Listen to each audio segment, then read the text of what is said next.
사랑하는 우리 아버지 하나님, 오늘도 우리 귀한 성도님들 예배 가운데 나와서 하나님의 말씀을 듣고 주 앞에 예배하는 귀한 성도님들이 이 자리에 있습니다. 어렵고 민감한 시기이긴 하지만 아버지 하나님, 정말 우리의 힘이 되시고 우리의 능력이 되시고 우리의 산성이 되시는 주님을 바라봅니다. 오늘도 말씀을 통해서 하나님의 사랑을 다시 한번 깨닫고 믿음으로 굳건히 서는 우리 성도님들 다 될 수 있도록 축복하여 주옵소서. 예수님 이름으로 기도합니다. 아멘. 아멘.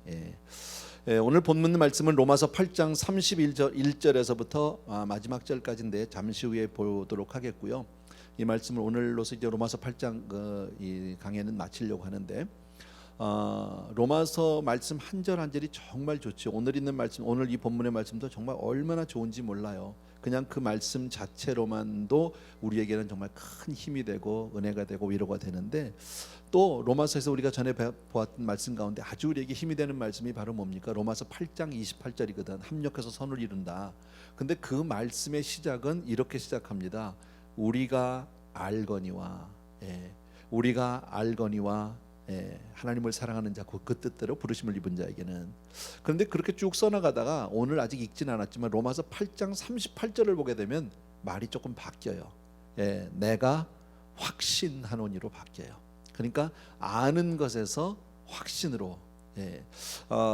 아는 것이, 지식이 참 요즘은 보면 지식이 그렇게 중요한 시대는 아닌 것 같아요. 저희들 어렸을 때는 아는 게 힘이라고 해서 많이 배우도록 했고 그저 많이 알도록 했는데, 요즘은 아는 거는, 지식 문제는 그냥 구글 하면 돼요. 웬만하면요. 그러니까 그거는 그렇게 중요하지 않은 것 같아요. 어떤 면에서는요. 오히려 지식이 많으면 혼란과 갈등이 있지 않을까? 최근에 우리 요즘 코로나 이제 바이러스 때문에 많은 정보들, 많은 지식들이 이제 우리에게 있잖아요. 그것 때문에 참 헷갈리게 만들죠. 잘못된 것들도 많이 있고요. 예를 든다면 이런 거예요. 마스크를 꼭 써야 되는지 말아야 되는지. 한국 뉴스를 보면 꼭 써야 될 것 같고요. 미국 뉴스를 보면 여기서는 안 써도 된다고 그러고요. 쓸 필요 없다고 그러고, 오히려 그렇게 얘기하니까 이게 써야 되는, 썼다 벗었다 하라는 얘기인지 잘 모르겠어요. 그런가 하면 또 가짜 뉴스들도 참 많은 게, 얼마 전에 우리 모두가 다 알았던 건, 경험했던 게 바로 뭐냐면, 대한항공 승무원이 한인타운에 식당 몇 군데를 돌아서 그냥 쫙 돌았어요. 신문에 조금 났는데 보니까 그게 어느 어떤 분이, 여자분이 그거를 이렇게 가짜 뉴스를 만들어서 인터넷에 퍼뜨렸더라고요. 그 중앙일보에 나왔어요. 어저께인가 그저께인가 그 탑 뉴스로 나왔어요. 보니까 그걸 하면서 기자들이 역추적을 했더니 한 사람한테 딱 걸렸는데, 본인은 아니라고 하는데 그런 것 같지 않아요. 보니까요. 김시성을 가진 여자분이었었어요. 미스 USA 그런 데다 올렸대. 근데 그게 한인타운 내에 쫙 퍼지는 데까지는 불과 37분밖에 걸리지 않았다는 거지. 잘못된 뉴스들이 얼마나 우리를 힘들게 하고 많은 사람들을 고통을 당하게 하는지 몰라요. 또 한국에도 보니까 많은 그런 가짜 뉴스들이 있더라고요. 예를 든다면 이런 거예요. 콧물이나 가래가 있으면 코로나 바이러스에 감염된 것은 아니다. 그래서 그거를 또 팩트 체크를 했는데 전혀 근거 없답니다. 코로나 바이러스는 열에 약하답니다. 그래서 뜨거운 물을 자주 마시는 게 좋다. 그래서 인도나 이런 데는 중국하고 근접돼 있는데도 별로 없다. 이런 얘기들을 하는데 그것도 역시 가짜 뉴스 중에 하나입니다. 어쨌든 이런 많은 뉴스들이, 제가 얘기하는 건 가짜냐 진짜냐를 얘기하고 싶은 건 아닌데, 현대인의 특징은 많은 지식과 정보는 차고 넘치는데 바로 뭐냐면 믿음과 확신이 없다라는 거예요. 우리의 삶을 변화시키는 것은 지식이 아니라 바로 믿음이에요. 그래서 아까 말씀드린 대로 우리가 알거니와라고 말씀했던 것이 바로 로마서 끝부분에 가서는 내가 확신하노니로 바뀌고 있다라는 겁니다. 그러니까 우리가 이 세상을 살면서 승리할 수 있는 그 놀라운 비밀은, 그 능력은 어디에 있느냐면 어떤 형편에서도 하나님이 나를 사랑하신다라는 사실이에요. 여러분 한번 따라합시다. 나는 하나님의 사랑받은 자다. 정말 믿으시면 아멘. 하나님 나를 사랑하시다. 믿습니까? 이거 얼마나 귀한 건지 몰라요. 여러분, 하나님이 정말 나를 사랑한다는 사실이 믿어지면 어떤 경우에서 우리는 구원이 흔들리지 않아요. 어떤 경우에도 나는 낙심되지 않을 수 있어요. 그런데 살다 보면 꼭 그렇지가 않거든요. 살다 보면 일이 좀 잘 될 때도 있고 못 될 때도 있고 이런데, 그럴 때 이제 사탄은 우리를 속이죠. 자꾸 우리를 참소하죠. 네가 잘못 살아서 그래. 너 죄 때문이야. 네가 경건하지 않아서 그래. 뭐 여러 가지 그렇게 우리를 공격을 수시로 당했어요. 솔직히 우리가 신앙생활 하다 보면 늘 좋을 때도 있지만 어떨 때는 하나님이 외면 고개를 돌릴 것 같은 느낌도 있잖아. 그죠? 내가 오늘 기도해도 하나님이 안 들어주실 것 같은 때도 있잖아요. 솔직히 내 마음이. 근데 오늘 성경은 그것을 그렇게 말하고 있지 않죠. 여러분, 승리의 비밀이 어디 있을까요? 승리의 비밀은 바로 어디 있냐면요, 만세 전에 하나님이 나를 택했다는 사실이에요. 하나님 이미 나를 아시고 예정하셨어요. 믿습니까 여러분? 내가 예수 믿기 전이에요. 그리고 날 위해서 십자가에 달려 돌아가셨고, 그리고 다시 부활하셨고, 그리고 나를 의롭다 하셨고, 나를 영원롭게 하실 것이다 라는 거예요. 이 모든 것 얼마나 감사한 일인지 몰라요. 하나님 왜 나를 사랑했는지 I don't know, 몰라요. 그런데 하나님 나를 사랑하신대요. 얼만큼요? 죽기까지 사랑하신대요. 죽음보다도 더 사랑하시는 그 사랑인 줄로 믿습니다. 그러니까 어떤 경우에도 이 믿음이 흔들리지 않으면 우리는 이 세상을 승리할 수 있어요. 여러분이 아마 다 이미 익히 알고 있고 또 들었던 이야기라고 저는 생각하는데, 마틴 루터 이야기를 조금 해드리려고요. 사진 하나 보여주세요. 마틴 루터 얼굴이요. 그런데 그렇게 잘생긴 분은 아니에요. 마틴 루터 종교개혁을 하신 분이잖아요. 정말 대단한 거죠. 당시에 그 이 캐톨릭의 그 교권은 정말 이건 절대적인 거거든요. 거기에 홀로 도전을 한다. 이거는 정말 생명 내놓은 거예요. 얼마나 힘든 일이었었는지 몰라요. 그때 많은 적들이 있었을 거예요. 주변에 네가 뭔데 나서서 그러냐 하는 사람도 있었을 거고요. 그 마틴 루터를 없애기 위해서 수많은 어떤 음모들이 있었을지도 모르고 그를 잡으려고 하는 그 많은 무리들이 있었을 것입니다.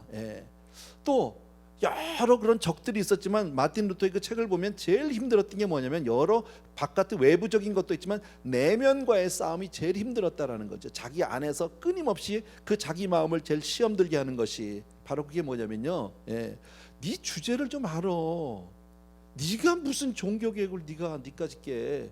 너 죄인이잖아. 네 삶을 봐. 너 하나도 똑바로 못 살면서 너나 잘해. 쉽게 말하면 이런 이야기들이 끊임없이 들어오는 거예요. 그때마다 마귀, 그 사탄을 향해서, 그런 참소라는 사탄 마귀를 향해서 마틴 루터는 막 사탄아 물러가라 하는데 어느 날요, 자기 눈앞에 그냥 마귀가 나타난 거예요. 사단 마귀가. 그래가지고 이놈의 사탄을 마귀를 이제 없애겠다고서는 책상 위에 마침 있었던 잉크병을 사진 하나 보여주십시오. 그림인데 저도 가보진 않았어요. 마틴 루터의 생가에 가면 저렇게 있답니다. 저 빨간 그 동그라미 한 데가 바로 뭐냐면요, 저때 마틴 루터를 괴롭혔던 사탄 마귀가 나타나서 그 잉크, 이제 책상에 있었던 잉크병을 들어서 집어 던졌는데 벽에 가서 깨져서 잉크가 묻은 자국이래. 근데 실제로 가보면 얼마나 보이는지는 I don't know. 잘 모르겠어요. 근데 뭐 마귀가 무슨 눈으로 보이겠습니까? 그래서 어떤 분은 그런 얘기를 합니다. 그때 실제로 마귀가 나타나서 보인 게 아니라 눈앞에 있던 파리였었는데 파리가 마귀처럼 보였다, 뭐 이런 얘기도 합니다. 근데 그건 중요하지 않아요. 어쨌든요, 진짜 중요한 얘기는 뭐냐면, 그렇게 수없이 그 사단 마귀의 참소를 받는 과정에서 잉크병을 집어던지면서 물러가라고 할 때, 그때 마틴 루터가 했던 유명한 이야기가 있어요. 한번 따라합시다. 그럼에도 불구하고. 한 번만 더. 그럼에도 불구하고 하나님은 나를 사랑하신다. 그럼에도 불구하고 하나님은 나를 통해서 역사하실 것이다. 이런 고백이 있었다는 거죠. 나 부족해, 알아. 나 연약해. 나 죄덩어리야. 나 부족한 사람이야. 그런데 나 모자라. 그런데 하나님은 나를 사랑하셔. 아멘. 그럼에도 불구하고 하나님은 나를 통해서 역사하실 것이야. 아멘. 이게 너무너무 중요하다라는 거죠. 여러분, 우리가 살아가면서 어떤 경우에도 나는 하나님의 사랑받는 자다, 이 사실을 고백하는 저와 여러분 되길 주의 이름으로 부탁드립니다. 31절 보십시오. 같이 한번 읽읍시다. 시작. 그런즉 이 일에 대하여 우리가 무슨 말하리요? 만일 하나님이 우리를 위하시면 누가 우리를 만일 하나님이 나를 위하시면, 하나님이 나를 위한다는 말이 뭡니까? 하나님의 그 사랑은 끝이 없다, 변함이 없다, 그 얘기입니다. 하나님이 나를 위하는데 이 세상에 하나님보다 센 누가 있습니까? 하나님이 내 새끼라는데. 물론 잘못할 때 있어요. 제가 전에 이런 말씀 드렸죠. 우리 크리스천들도 늘 바로 살지 못해요. 넘어질 때도 있어요. 죄 가운데 넘어질 때도 있고, 유혹에 넘어질 때도 있고, 시험 들 때도 있고, 여러 가지 있어요. fine. 그런데도 불구하고, 뭐 좋은 건 아니지만, 그럼에도 불구하고 우리가, 이건 집안 문제예요. 집안 문제. 하나님 앞에 우리 야단 맞을 수 있어요. 벌을 받을 수도 있어요. 그러나 이건 집안에서 내 아들 때리는 거예요. 야단치는 거예요. 그걸 바깥 동네에서 뭐라고 얘기할 수 없죠. 그죠? 예, 그거는 안 되는 얘기죠. 바로 하나님이 나를 위하신다는 것, 얼마나 귀한 건지 몰라요. 하나님의 그 사랑은 영원히 변치 않는 줄로 믿습니다. 하나님의 그 사랑은 끝까지 사랑해 주시는 줄로 믿습니다. 예. 그런데 아까도 말씀드렸지만요, 그런데도 불구하고 우리가 그거 분명히 믿어요. 지금과 같이 여러분 다 아멘 하셨어요. 근데 살다가 내 삶이 점점 어려워지고 힘들어지고 나락으로 떨어지고 일은 안 풀리고 몸은 아프고 뭐 가난해지고 여러 가지 하면요, 흔들려요, 사람이. 예, 누구도 예외 없어요. 하나님의 유명한 선지자들도 다 그랬고요. 예, 하나님의 사도들도, 주님의 예수님의 사도들도 예외가 아니었어요. 대표적인 사람 한 두 사람만 제가 말씀드린다면, 세례 요한을 여러분이 아세요. 세례 요한이 뭐라고 그랬냐면, 보라 저는 세상 죄를 지고 가는 하나님의 어린 양이라고 예수님을 정확하게 증거했어요. 놀라운 역사예요. 예, 그리고 그는 두려워하지 않았어요. 이 독사의 자식들아, 예, 천국에 갔다 회개하라고 막 외치고 그렇게 설교했던 사람이, 그가 잡혀서 감옥에 들어갔단 말이에요. 감옥에 들어가니까, 감옥이라는 데가 어떻습니까? 뭐 우리 가보지는 않았지만 얼마나 무섭고 춥고 외롭고 불안하고, 예, 정말 그럴 거 아닙니까? 근데 감옥에 갇혀서 하루 이틀 사흘 지나는데 자기의 제자들이 면회 왔어요. 그랬더니 그때 세례 요한이 제자들에게 이렇게 묻죠. 가서 그분에게 가서 물어보라고. 정말 당신이 오실 그분 메시아입니까? 아닙니까? 흔들리기 시작하는 거예요, 신앙이. 여러분, 어려우면 그래요. 예. 여러분, 베드로 아시잖아요. 베드로가 얼마나 주님을 사랑했습니까? 수제자입니다. 그런데 그가 주님이 정말 그 고난을 당하고 수모를 당할 때 3번이나 모른다고 부인했는데, 성경을 보면 마지막 3번째는 주님을 저주하면서 부인했다고 돼 있어요. 그런데 주님과 눈이 마주쳤다는 거죠, 그때요. 그러니까 마치 이런 거죠. 하나 저런 자식 몰라 하는데 주님과 눈이 딱 마주쳤어요. 얼마나 힘들었겠어요, 여러분. 흔들려요, 사람은요. 위기 가운데 가면요, 신앙이 흔들려요. 또 있어요, 여러분. 밤새도록 풍랑과 싸웠어요. 예, 정말 죽느냐 사느냐, 정말 이건 생존의 문제가 달려있고 다 기진맥진하는데 주님이 물 위를 걸어오셨단 말이지. 근데 베드로가 뭐라고 얘기합니까? 만일 주시어든, if you are my God. 예, if라는 단어는 뭡니까? 믿음이 있는 사람은 if라고 안 합니다. 의심이 되는 거예요. 사람은 누구나 그렇다라는 거예요. 어떤 경우에도 여러분, 우리는 하나님이 나를 끝까지 사랑하신다, 그 사랑은 변치 않는 사실을 믿어야 할 줄로 믿습니다. 예. 그런데 아까도 말씀드린 대로요, 힘들어지면 아무도 자기 신앙을 자신하지 못해요. 아무도. 저도 마찬가지고 여러분도 마찬가지.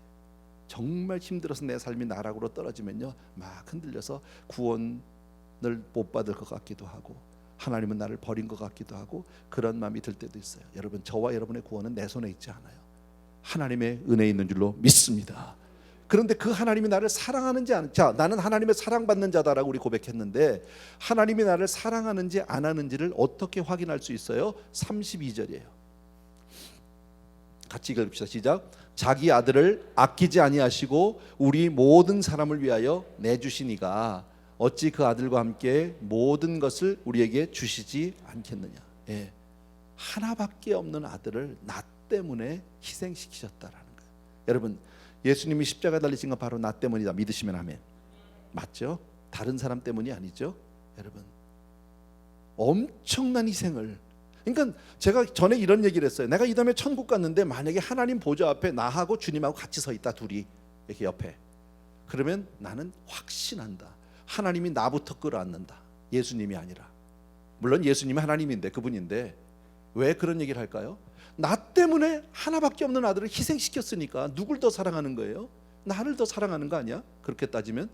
예, 그런 아주 뭐 정말 그 어린아이 같은 생각을 제가 했던 적이 있어요, 여러분. 하나님의 그 사랑, 얼만큼 사랑한다고요? 이 세상 그 무엇과도 비교할 수 없는 사랑으로 산다는 거죠. 제가 아는 그 이 선교사님 한 분의 이야기인데, 오래전이에요. 아프리카 선교사로 가셨어요. 아주 오지로 가셨어요. 네. 근데 가서 이제 사역을 하고 몇 년 지났는데, 시간이 지나면서 아이가 크잖아. 학교를 보내야 되는데 그 지역에 학교가 없는 거예요. 아이를 공부를 시킬 수가 없어요. 그러니까 이거 선교사님들이 많이 겪는 이야기인데, 그 아이를 이제 선교사 자녀 학교에 보내야 되는데 이 학교는 기숙사예요. 어쩔 수 없어. 너무 멀어서 집에서 출퇴근을 등하교를 시킬 수가 없는 그런 데예요. 네. 근데 이제 아이는 초등학교 들어가는 거니까 불과 6살, 7살이란 말이지. 이 아이한테 그걸 다 이해를 시킬 수가 없어요. 예. 그래서 어느 날 애를 손을 붙잡고 이제 그 선교사 자녀학교를 간 거예요. 그날 가서 애는 처음에는 뭐 어디 놀러 가는 줄 알고 아빠가 따라갔는데, 애들도 눈치가 빤하잖아요. 갔는데 애가요, 자기 아빠 선교사님 옆을 떠나질 않는 거야. 따라 하루 종일요. 거기서 같이 지내고 하루 종일 있다가 이제 결국 떠나야 되니까. 근데 떠날 때가 되니까 이제 아빠 바지가랑이를 꽉 잡고서는 안 놓는 거예요. 안 놓는 거예요. 이제 그때서 이야기를 합니다. 예, 너는 여기서 공부를 해야 된다고. 아빠가 일주일에 한 번 혹은 2주일에 한 번은 꼭 와서 찾아볼게. 엄마가 와서 찾아볼게. 그런데 이제부터는 다른 친구들하고 여기서 공부를 해야 돼. 얘 애한테 통합니까? 애는 울고 불고 뭐 중내 산에 나도 간다고, 안 간다고, 나 집에 간다고 막 난리가 났죠, 여러분. 그런데 그 선교사님이 그렇게 아이가 우는데 가슴이 막 가슴이 찢어지더라는 거예요. 가슴이. 그럴 거 아닙니까? 예, 차마 발걸음이 돌아서질 않는 거예요. 막 아이가 막 못 가게 안 된다고 죽는다고 매달리는데도 어쩔 수 없이 아이를 떼어놓고 돌아서는데 걸음이 떨어지지 않는데 가슴은 찢어지면서 너무너무 힘들더라는 거예요. 야, 내가 이렇게까지 하면서 내가 선교사로 살아야 되나? 예, 막 그런 회의가 들면서 오는 거예요. 그러다가 너무 힘이 들어서 하나님 앞에 막 하소연을 했답니다. 이게 뭐냐고 도대체. 예. 내가 주님 사랑하는 거 주님도 알고, 내가 여기까지 가족 다 데리고 다 버리고 여기까지 와서 지금 낯선 곳에서 이 미개한 사람들하고 같이 살면서 그래도 복음 전하겠다고 내가 사는데 자식마저 내가 같이 살 수 없게 해. 이렇게 살아야 되냐고. 예? 하나님 나를 보내도 이렇게까지 하셔야 되냐고 말이야. 예. 막 그렇게 물부짖는데요, 잠시 후에 하나님이 말씀을 하시는 그 음성이 들려오는 거예요. 사랑하는 내 종아. 얼마나 놀랬겠어요. 내가 네 마음을 너무 잘 안다고. 내가 네 마음을 너무너무 잘 안다. 네. 그러면서 그러시더래요. 나도 오래전에 그런 일이 있었단다. 아무도 아는 사람이 없는 그곳에 나는 핏덩어리를 놓고 왔단다. 그때 내 마음이 내가 네 마음과 전혀 조금도 다르지 않았다고. 네, 그렇게 얘기를 하시는 거예요. 그러면서 내가 얼마나 많이 힘들었는지 모르는데 세월이 지나면서 그래도 그 슬픔이, 아픔이 좀 사라지기 시작하고 나아지기 시작했다는 거예요. 한참이 지났답니다. 세월이 지나고 아이가 컸대요. 근데 어느 날 그 아이가 울부짖으면서 어느 날 밤에 기도하는데 정말 그날은 살고 싶지 않았다. 아이가 엎드려서 그냥 핏방울을 툭툭툭 떨어뜨리면서 제발 이 십자가만 지지 않게 해달라고 매달리는데 당장이라도 올라오라고, 집에 오라고 그러고 싶은데 그럴 수가 없었다라는 거예요. 네, 내가 너희들 때문에 그럴 수가 없었다는 거예요. 그래서 정말 그 아들이 그렇게 몸부림쳐서 눈물로 피범벅이 돼서 기도를 하는데 또 애써서 외면하고 모른 척하고 못된 척하지만 내 가슴은 얼마나 힘들었는지 몰랐다. 근데 그것도 견딜만 했는데, 그것도 견뎌냈는데 정말 내가 견딜 수 없었던 일은 그 다음에 그 아들이 십자가에 달려서 마지막으로 아버지 아버지 어찌하여 나를 버리시나이까라고 절규를 하는데 정말 죽고 싶더라는 거죠. 하나님 말씀이, 그 선교사님 말씀이 그래요. 내가 정말 하나님이 죽어버리고 싶을 그 정도로. 그 말을 들으면서, 그런 음성을 깨달으면서 선교사님이 그래요. 하나님의 그 큰 사랑을 그때 깨닫고 나서 엄청 울고 회개했다고 그러더라고요. 여러분, 하나님이 저와 여러분을 그렇게 사랑하시는 줄로 믿습니다. 여러분, 하나님의 그 사랑이 예수님을 십자가에 내놓으신 줄로 믿습니다. 그런데 그것도 누구를 위해서예요? 로마서 5장 8절을 보세요. 네, 다 같이 읽습니다. 시작. 우리가 아직 죄인 되었을 때 그리스도께서 우리를 위하여 죽으심으로 하나님께서 우리에 대한 자기의 사랑을 확증하셨대요. 여러분, 우리가 정말 예수 잘 믿고 경건하고 착하게 살고 바르게 살고 그럴 때 우리를 위해서 십자가에서 살려 돌아가신 게 아니라 우리가 아직 죄인 되었을 때예요. 아직 하나님도 모르고 세상에서 그렇게 정말 우리 타락한 삶을 살고 죄 가운데 사는데 그런 나를 위해서 하나님은 일방적으로 그 사랑을, 그 아들을 십자가에 살려 돌아가시게 했다라는 거예요. 여러분, 우리는 그 하나님의 그 엄청난 사랑을 어떤 경우에도 의심해서는 안 될 줄로 믿습니다. 그런 나를 위해서 하나님이 돌아가셨다면, 그런 사랑이라면 그 사랑은 변할 수 없어요. 어떤 경우에도요. 33절 보세요. 8장 33절 다 같이 시작. 누가 능히 하나님께서 택하신 자들을 고발하리요 의롭다 하신 이는 하나님이시니. 예, 여러분, 하나님은 나를 왜 택하셨을까요?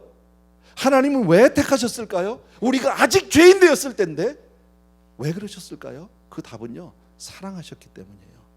왜 사랑하셨나요? I don't know. 몰라. 왜 사랑하는지 우리는 몰라요. 여러분, 우리가 뭐 특별히 다른 사람보다 우리가 더 이뻐서예요? 우리가 다른 사람보다 더 착해서예요? 내가 다른 사람보다 더 바르게 살아서예요? 내가 다른 사람보다 더 똑똑하기 때문입니까? 아니에요, 여러분. 우리 별거 아니에요, 사실은요. 그런데 하나님은 나를 사랑하셨어요. 그리고 나를 택하셨어요. 그런 하나님이 택했는데, 내 아들이라고 내 딸이라고 택했는데 누가 감히 우리를 향해서 정죄할 수 있어요? 누가 감히 우리를 보고 죄가 있느니 없느니, 바르게 살았느니 못했느니 누가 감히 따질 수 있겠느냐라는 거예요. 우리는 되게 말씀대로 살지 못하는 데 대한 죄책감을 가지고 있죠. 그죠? 누구도 예외 없잖아요, 여러분. 예.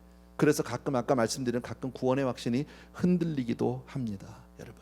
네가 그러고도 목사냐? 네가 그러고도 집사냐? 야, 네가 그러고도 네가 한 가정의 아버지라고 얘기할 수 있니? 여러 음성들이 우리에게 수도 없이 돌아옵니다, 여러분. 솔직히 내 자신을 돌아보면 그 말이 맞습니다. 예. 그런데도 나는 뻔뻔하게 나는 구원받은 자라고 얘기하는 게 오히려 위선같이 느껴지고 너무나도 정말 모렴치한 사람같이 느껴질 수 있습니다, 여러분. 또 큰 죄가 아니라고 칩시다. 그러나 우리 멀쩡히 신앙생활 합니다. 멀쩡히 교회도 나오고 뭐 예배도 참석하고 때로는 기도도 합니다. 그런데 그죠? 늘 끊지 못하는 죄가 있어요. 늘 넘어져. 알아. 이래서는 안 되는 줄 알아.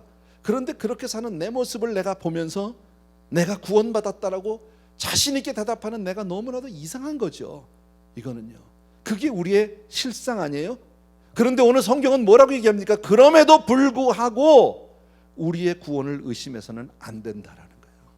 그럼에도 불구하고 여러분, 이거 분명히 하셔야 합니다. 믿음의 주요 온전케 하시는 이는 예수 그리스도를 바라보라고 히브리서에서 말씀합니다. 자, 다시 한번요. 믿음의 주요 온전케 하시는 누구를 바라보라고? 예수 그리스도. 신앙생활은요, 주님을 바라보는 거예요. 나를 바라보면 100이면 100사람 다 실패합니다. 이 세상에서 자기 쳐다보고 나는 이만하면 됐다 할 사람이 있어요? 사람들 앞에서는 난 나만큼만 살라고 그래. 사람들 앞엔 그렇게 얘기할 수 있어요. 네. 나만큼 그렇게도 하는 사람이 어딨어? 나와보라고 그래. 나 정도면 양심적인 사람이야. 이렇게 얘기해요. 그런데 진짜 자기 내면을 자기가 들여다보면요, 아니에요. 알잖아, 여러분. 이 세상 누구도 하나님 앞에 옳다 인정함을 받을 수 있는 사람 없어요. 아무 사람도 없어요. 아무리 경건해 보이고 아무리 착해 보여도 별 수 없어요. 그래서 신앙은 뭐라고요? 주님을 바라보라고 얘기합니다. 여러분 따라하십시오. 의롭다 하신 이는 하나님이시니. 다시 한 번만, 의롭다 하신 이는 하나님이시니. 하나님이 의롭대잖아. 내가 의로운 삶을 살아서 의로운 게 아니라 하나님이 의롭다고 인정해 준 거 아니에요. 내 의를 위해서 주님이 십자가 달려 돌아가셨잖아요. 여러분, 주님의 십자가에 바로 내 죄를 담당하시고 돌아가신 줄로 믿습니다. 그리고 주님이 다시 부활하셨다는 얘기는 뭐예요? 그 모든 죄를 다 처리했다라는 뜻이잖아. 믿습니까, 여러분? 우리가 이것을 믿으면 내 삶을 보는 게 아니라 하나님이 의롭다 하신 것, 그것을 볼 수 있는 거예요. 그래서 우리의 구원의 확신은 어디서 오느냐? 십자가를 바라볼 때 구원의 확신을 얻을 수 있는 줄로 믿습니다. 여러분, 부활의 주님을 바라볼 때 확신을 가질 수 있는 줄로 믿습니다. 그 말씀이 34절에 있어요. 같이 한번 읽읍시다. 시작. 누가 정죄하리요? 죽으실 뿐 아니라 다시 살아나신 이는 그리스도 예수시니 그는 하나님 우편에 계신 자요 우리를 위하여 간구하시는 자다. 자, 이 말씀을 우리가 세 개를 볼 수 있어요. 자, 누가 정죄하리? 우리를 누가 감히 우리를 정죄? 너희가 죄인이라고 얘기할 수 있느냐? 첫 번째, 죽으셨다라는 거예요, 십자가에서. 두 번째, 다시 살아나서 부활하셨다는 거죠. 세 번째는 하나님 우편에 계신 자다. 자, 이것을 제가 조금 정리했는데 한번 보여주십시오. 우리 주님은, 다 같이 읽습니다. 시작. 우리 주님은 나 때문에 죽으셨다. 믿으시면 아멘. 예, 여러분, 주님의 십자가의 죽으심이 사실이라면, 사실인 이상 우리는 절대 망할 수 없어요. 아멘. 그분의 죽음이 사실이면 내가 절대 망할 수 없어요. 이게 첫 번째. 두 번째, 그 밑에 다 같이 시작. 예수님은 나를 의롭다 해서 살아나. 아까 말씀드린 거예요. 자, 주님이 돌아가셨다 사흘 만에 부활하셨다는 얘기가 뭐예요? 우리의 죄를 다 처리하셨다는 얘기잖아, 여러분. 그러니까 지금도 주님은 살아계신 줄로 믿습니다. 그분이 살아계시다는 얘기는요, 내 죄가 다 해결됐다라는 얘기야. 아멘. 마지막 세 번째요. 예수님은, 다 같이 시작. 예수님은 하나님의 우편에서 우리를 위해서 중보기도를 하고 계신다. 예. 주님이 하나님 바짝 옆에 앉아서 우리를 위해서 중보기도 하신대. 예. 자, 우리 성도님들이 아까도 제가 예배 마치고 몇 분 또 기도해 달라서 기도해 준 분이 있었어요. 자, 성도님들이 좀 힘들고 어려운 문제들이 있으면은 목사를 찾아와요. 그래서 목사님에게 기도해 달라고 그래. 그리고 목사님과 기도하고 나면 좀 위로가 돼. 뭐야? 위로 안 돼? 되잖아, 그죠? 위로 돼요. 근데 목사가 하는 기도만 해도, 목사가 해주는 기도도 그렇게 위로가 되는데, 주님이 기도하시는데, 그것도 하나님 바짝 옆에서 기도해 주신다는데, 이건 보통 사건이 아니잖아요, 여러분. 그래서 우리는 어떤 경우에도 내 삶을 바라보는 게 아니라 의롭다 하신 이가 하나님이라는 사실, 여러분, 그 사실을 믿으라는 거예요. 근데 그럼에도 불구하고 그 하나님의 사랑에서 우리를 끊임없이 끊으려고 하는 많은 것들이 있는데, 그게 35절과 36절에 있어요. 같이 한번 읽습니다. 시작. 누가 우리를 그리스도의 사랑에서 끊으리요? 환난이나 곤고나 박해나 기근이나 적신이나 위험이나 칼이랴. 기록된 바 우리가 종일 주를 위하여 죽임을 당하게 되며 도살당할 양같이 여김을 받았나이다 함과 같으니라. 예. 35절에 많은 얘기가 나오죠. 예. 누가 우리를 그리스도의 사랑에서 끊으리요? 끊을 수 없다는 거죠, 아무도요. 그런데 환난이 오면 흔들린다라는 거예요. 곤고하고 박해, 기근, 적신, 위험, 칼 등등이 쭉 나오잖아요, 여러분. 예. 폴 틸리라고 하는 유명한 이 신학자가 계셨어요. 지금 돌아가신 분인데 독일 분이세요. 유명한 신학자이기도 하고 루터교 목사시기도 해요. 여러분들에게는 그렇게 익숙한 분이 아닌데 우리 신학을 한 분들은 잘 아는 분이면요, 이분이 쓰신 조직신학이 너무 좋아요. 조직신학이라고 하는 그 책이 있는데 너무 좋습니다. 근데 이분이 이런 말씀을 하셨어요. 현대인에게는 이제 숨길 수 없는 세 가지 어두움이 있대요. 누구에게나 다 있대요. 그게 첫 번째가 바로 뭐냐면 공허감이에요. 공허감. 다 멀쩡한 것 같은데 뒤돌아서서 혼자만 있으면 공허해. 인생이 이게 뭔가 싶기도 하고요. 두 번째는 죄책감이에요. 아무도 정죄하지 않는데 자기 스스로가 가지고 있는 죄책감이 있어요. 그래서 세 번째는 바로 뭐냐면 공포감이 있어요. 두려워요, 여러분. 다시 말씀드리면 뭐예요? 믿음이 아무리 좋은 사람도 어려움이 찾아오고 육신적으로 약해지고 도덕적으로 영적으로 흔들리기 시작을 하면 평안할 때 가졌던 구원의 확신이 흔들릴 수 있다라는 거예요, 여러분. 이건 우리가 수없이 경험해봐서 안다니까. 해봤잖아, 여러분. 무서운 시련을 당하면 누구나 흔들릴 수 있고, 아까 말씀드린 대로요, 예외 없어요, 여러분. 우리가 끝까지 믿음으로 주님 앞에 갈 수 있는 것은요, 내가 믿음이 좋아서가 아니라 하나님의 은혜예요. 아멘. 내 힘으로는 믿음을 지킬 수 있는 사람이 아무도 없어요, 여러분. 정말 하나님이 지금까지 붙잡아 주셔서 이 자리에 있는 줄로 믿습니다. 아멘. 그래서 37절을 보세요. 이제 37절을 보면 다 같이 시작. 그러나 이 모든 일에 우리를 사랑하시는 이로 말미암아 우리가 넉넉히 이긴데, 우리가 이겨요. 이기는데 뭘로요? 내 믿음으로? 내 열심으로? 아니에요, 여러분. 우리를 사랑하시는 이로, 바로 말씀드리면 예수 그리스도로 말미암아, 우리를 사랑하시는 예수님으로 말미암아 이기고 또 이기게 되는 줄로 믿습니다. 아까도 말씀드린 대로 하나님의 사랑을, 그래서 우리는 의심할 필요가 없어요. 여러분, 설사 내 마음이 식어져도 하나님은 나를 사랑하고 계세요. 아멘. 내가 주저앉아서 울고 있을 때도 하나님은 나를 사랑해 주시는 줄로 믿습니다. 여러분, 꼭 기억해 주세요. 나는 내 스스로를 용납하지 못할 때가 있어요. 내가 내 자신을 스스로 용서하지 못할 때도 있을 수 있어요. 그런데 분명한 것은 주님 앞에 갔을 때 주님은 우리를 절대 정죄하지 않는다는 거예요, 여러분. 이거 제가 여러 번 말씀드렸어요. 제가 복음서를 보면서 오래전에 발견하게 된 사실 중에 하나예요, 여러분. 어떤 경우에도 주님 앞에 갔을 때 정말 많은 사람들이 주님 앞에 가서 갔던 사람들이 있는데 단 한 사람도 주님은 정죄하시지 않더라고. 예를 든다면 아주 대표적인 예가 가늠하다 현장에서 잡혀온 여자죠. 누가 봐도 손가락질 받을 만하고요, 누가 봐도 비난받고 욕먹어 싼 여자예요. 근데 주님이 그 여자를 향해서 뭐라고 얘기합니까? 나도 너를 정죄하지 않는데요. 가서 더 이상 죄짓지 말라고 말씀하셨다라는 거예요. 여러분, 아까 말씀드린 대로 베드로요, 3번 주님 부인했고 마지막 3번째는 저주했다고 그랬잖아요. 그리고 나서 베드로가 그 이후에 주님과 다시 만나는 재회 장면이 나오죠. 요한복음에 보면요. 디베랴 바다에서 그를 만나게 됩니다. 그때 주님이 뭐라고 얘기합니까? 너 그때 뭐라고 그랬냐? 이렇게 얘기하지 않았어요. 그때 한 말 다시 한번 해봐. 뭐라고? 이렇게 얘기하지 않았어요. 주님은 그에게 뭐라고 얘기합니까? 요한의 아들 시몬아, 네가 다른 사람보다 나를 더 사랑하느냐? 3번을 똑같이 네가 나를 사랑하느냐고 물었어요. 여러분, 우리 부족하죠. 살다 보면, 신앙생활 하다 보면 우리 스스로가 정말 너무 부끄러울 때도 있고, 정말 내 스스로가 정말 너무너무 정말 안타까울 때도 있어요. 그럼에도 불구하고 주님 앞에 가면 주님은 절대 우리를 정죄하지 않음을 믿으셔야 합니다. 아멘. 또 환난과 핍박 가운데 내가 꺾일까도 주저하지 마세요. 두려워하지 마세요. 왜? 하나님의 사랑이 나를 붙들고 계시는 줄로 믿습니다.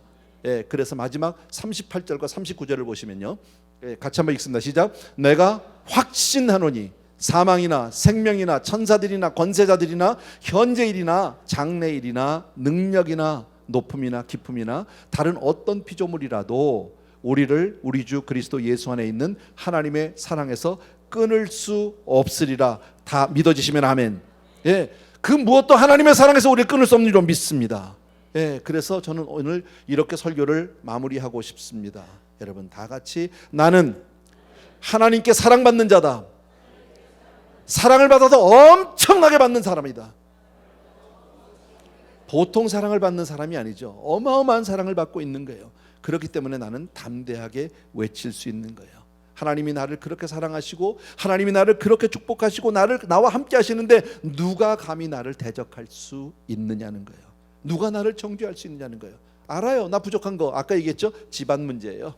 내가 잘못해도 하나님 앞에 야단 맞을 일이지 네가 나를 할 문제는 아니야. 사단이 나를 공격할 수 있는 문제는 아니야. 옆에 있는 사람이 네가 크리스찬이 네가 그러고도 목사야 집사야라고 할 수 있는 건 너는 아니야. 내가 야단을 맞아서 하나님께 맞는 일이야.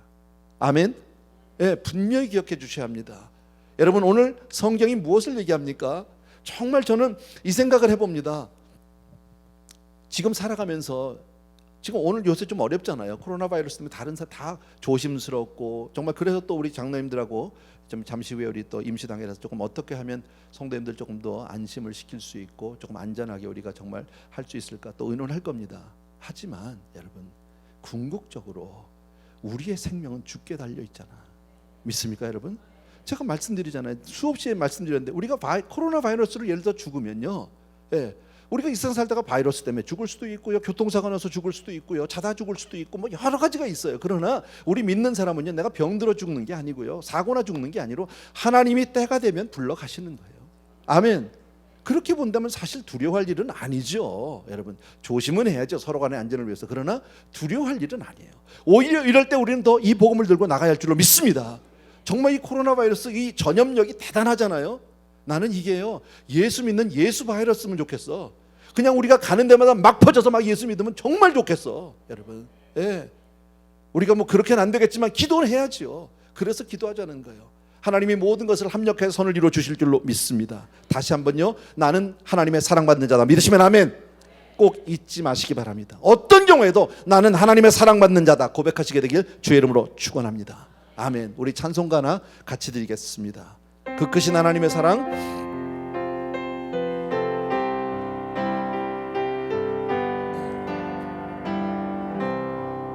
그 크신 하나님의 사랑 말로 다 용 못하네. 저 높고 높은 별을 넘어 이 낮고 낮은 땅 위에 죄범한 영혼 구하려 그 아들 보내사 화목제로 삼으시고 주시고 죄 용서하셨네.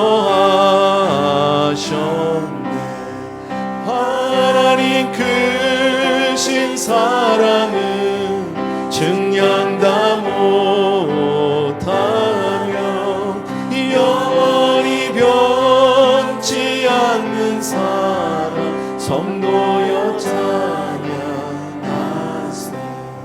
괴로운 시절 지나가고 땅 위에 영화 쇠할 때 주 믿지 않던 영혼들은 큰 소리 외쳐 울어도 주 믿는 성도들에게 큰 사랑 베푸사 우리의 죄 사했으니 그 은혜 잊은 하나님 크신 사랑, 하나님 크신 사랑은 증량 다 못하며 영원히 변치 않는 사랑 선도여 찬양하세. 아멘. 오늘 말씀 들은 것 가운데서요, 하나님은 나를 사랑한다라는 사실입니다. 나는 하나님의 사랑받는 자다. 어떤 경우에도 이 구원의 확신은 흔들리지 않는 저와 여러분 되길 바라고요. 이 시간은 그 한 가지 기도 제목을 놓고 기도하기를 원합니다. 하나님, 늘 어떤 형편에서 내가 하나님의 사랑받는 자임을 깨닫게 도와주십시고 그 누구도 나를 정죄하거나 나를 대적할 자가 없음을 다시 한번 감사를 드립니다. 내가 주 안에 있게 하신 주의 은혜 진심으로 감사하고 끝까지 믿음으로 승리하게 하여 주시옵소서. 우리 같이 한번 기도하겠습니다. 할렐루야. 사랑하는 아버지, 주님 앞에 이 시간 간절히 간구합니다. 사랑하는 우리 아버지 하나님, 주님의 은혜 진심으로 감사하고 귀한 성도들과 더불어서 오늘도 주신 말씀을 기억합니다. 로마서의 말씀을 통해서 하나님, 우리가 얼마나 연약한 자인지 얼마나 부족한 자인지 주님 말씀하고 있습니다. 그러나 그럼에도 불구하고 하나님 그런 나를 사랑해 주셔서 나를 구원해 주셨고 날 위해 십자가를 지시고 날 위해 돌아가셨고 날 위해 부활하신 주님, 나를 의롭다 하시고 나를 영원하게 하신 주님의 은혜를 진심으로 감사합니다. 나는 아직도 내 모습을 바라보면 부족할 때가 많이 있지만 나의 나 된 것은 오직 하나님의 은혜라 말씀해 주셔서 오늘도 주여 믿음으로 주님만을 바라보게 도와주옵시고 내가 하나님의 사랑받는 자요, 내가 하나님의 은혜 받은 자요, 내가 하나님의 축복받은 자임을 분명히 알게 도와주옵시고 우리 사랑하는 성도님들을 마음껏 축복하여 주시옵소서. 감사를 드립니다. 찬양을 드립니다. 영광 드립니다. 우리 귀한 성도님들 더불어서 정말 이 어려운 시기를 믿음으로 덮고 승리하게 도와주시옵시고 아버지 하나님 끝까지 믿음으로 승리하시도록 주여 도와주시옵소서. 감사하고 예수님을 기도합니다. 우리 자리에서 조용히 일어나셔서 마지막 3절, 바다를 하늘을 두루마리 삼고 바다를 머물 삼아도 한없는 하나님의 사랑 다 이뤄갈 수 없겠네. 하나님의 크신 사랑 그 어찌 닿았을까. 저 하늘 높이 쌓아도 채우지 못하니 하나님 크신 사랑을 증량 다 못하며 영원히 변치 않는 사랑 성도여 찬양하세. 아멘. 사랑하는 우리 아버지 하나님, 오늘도 귀한 말씀을 통해서 우리가 어떤 사람인지, 우리가 얼마나 하나님을 사랑을 받고 있는 존재인지를 다시 한번 확인시켜 주시니 감사를 드리고 우리 귀한 성도님들 한 분 한 분이 어떤 경우에도 이 믿음이 흔들리지 않게 하여 주시옵소서. 아버지 하나님, 살아가는 동안에 나를 바라보면 100번 넘어집니다. 그러나 주님, 오늘도 정말 나를 의롭다 하신 이는 오직 예수 그리스도 우리 주님인 것을 바라보고 주님의 은혜에 감사하며 오늘도 하나님 앞에 믿음으로 서는 우리 성도님들 다 되게 하여 주시옵소서. 오늘도 귀한 예물들 정성껏 준비했고 하나님께로 올려드립니다. 이 시간 함께하지 못하고 또 영상으로 예배를 드리는 많은 성도님들도 계실 터인데 사랑하는 아버지 하나님, 한 분 한 분 다 하나님 앞에 드리는 이 아름다운 예물들 기억해 주시기 원하고 이것이 바로 우리의 고백이요 우리의 삶이요 그리고 하나님을 향한 우리의 전부인 것을 고백합니다. 주님, 주님 앞에 우리 귀한 성도님들을 올려드리오니 받아 주시옵소서. 이제는 우리 주 예수 그리스도의 은혜와 하나님 아버지 그 무한하신 그 사랑하심과 오늘도 내가 하나님의 정말 사랑받는 자임을 다시 한번 깨닫게 하시는 놀라운 성령님의 은혜가 이 자리에 있는 모든 사랑하는 성도님들 위해 이제로부터 영원토록 함께 계실지어다. 아멘.